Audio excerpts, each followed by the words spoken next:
What's going on, friends? We are just about to get into another day of homeschooling, so I figured I would take you guys along, show you what we're up to today, and who's not supposed to be in here?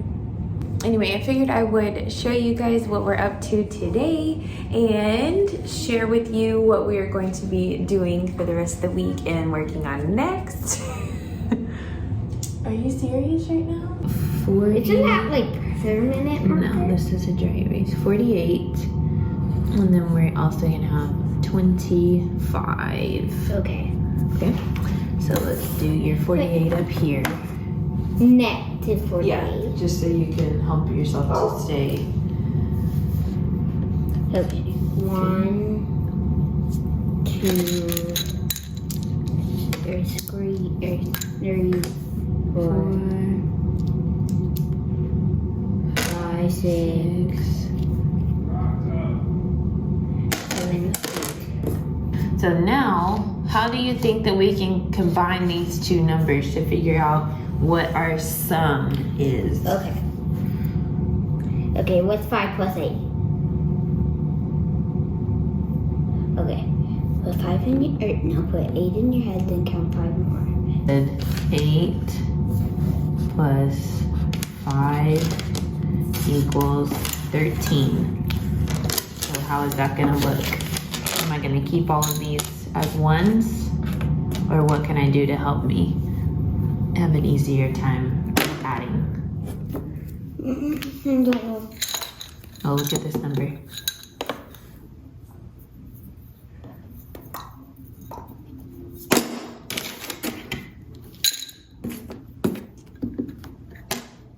Awesome. Okay, so now you can combine all of the 10s and then see how many 1s you have. So let's count by 10. So let's put 73 in the ghost, and then we're gonna color each one of these after we solve them, okay? So we'll write the answer in one color, and then we can just shade it in with a different color. All right. ¿Cómo se dice estrella? Star. Ooh, I know how when you say that one, you have to start. What now? Vaya Estrella. Muy From bien. Lena. Flor. Flower. Very good. Langosta. Lobster. Langosta. Your turn. Langosta. Langosta. Very good. And then the last one is a libro. So all of these are gonna have R in them. Yep. Hang on. Put your pencil down and color it with the crayon.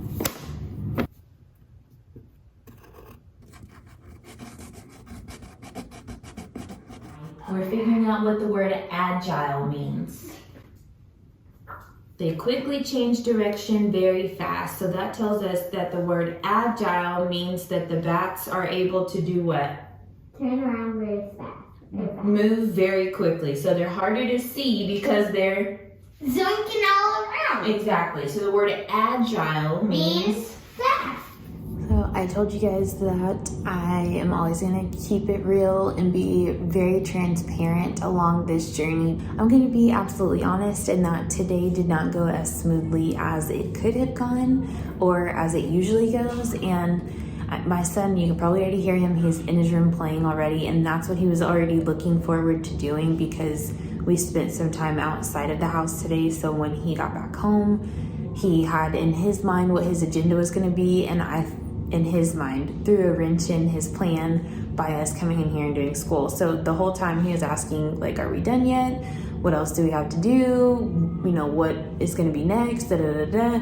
And so by giving him a list of tasks that we needed to get done today, it was a little easier and more manageable, but it still didn't help him regain his focus. And that's going to happen even when I was in the classroom. That happened very often. Like if we had something fun going on, like an assembly or a field trip coming up, or if it was Friday, it's just hard to focus. And that, I think, is like human nature with anything. But sometimes you just have to know when it's time to stop for the day, when it's time to rearrange and adjust if you need to. So we got our like must-dos complete, and the things that I expected for us to do today that we didn't get to, that's fine. We'll just put off for tomorrow or another day this week. But I wanted to share that because I'm not going to lie, my frustration level is a lot higher than I should have even let it get, but because I had it in my head that we were going to do X, Y, and Z today,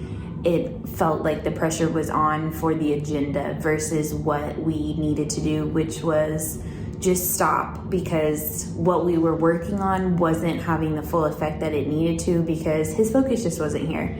And there's probably some things that like we'll just do later tonight, like our reading and stuff like that, that can be done like as we sit on the couch at the end of the day, or the like before bedtime. So that's okay too. I just have to remind myself of that, but I thought that that was important for me to share with you guys also, because I do think it's tough to feel like you're not doing enough, or the stuff that you plan or prepare for has to get done and it doesn't. And that's another adjustment that we have to be ready to make with homeschooling and with being, you know, the captain of the ship. Sometimes you have to call an audible and change the plan, and that's okay.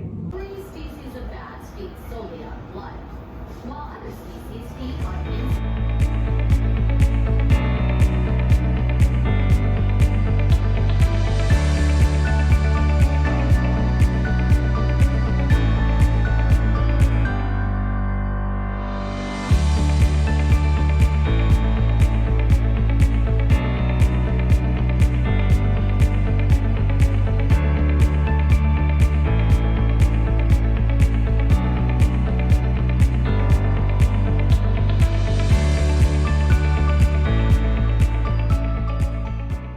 It is about 1 o'clock in the morning.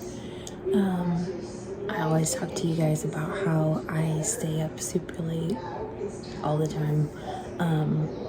And so I'm watching Worst Cooks right now and putting the dishes away, and then I'm gonna set the coffee pot, and then I'll go to bed. So that way in the morning I'll have coffee ready, everything will be done in the kitchen. I am planning to get up and make breakfast in the morning, so by doing all of this, that takes half the work out of the prep for getting all the dishes out and all that.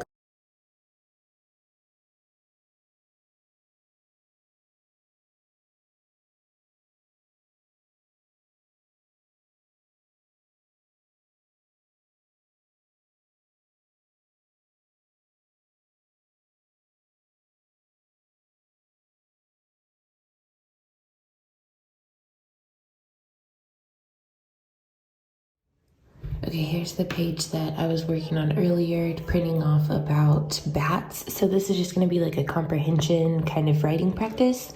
And so it's talking about our vocabulary word agile, how bats are good for the environment, and then we're going to be drawing a bat cave and showing our learning through a picture. And then I'm just going to take a little bit of time to write down some learning activities that I want for us to work on. And last year, this is how I had my son keep track of his own activities throughout the week. And like we tried to do each one at least 3 times a week. Now it's going to be more for tracking, like for both of us. So hopefully this will be a new tool that I can use to help myself, but to also kind of do like record keeping as well.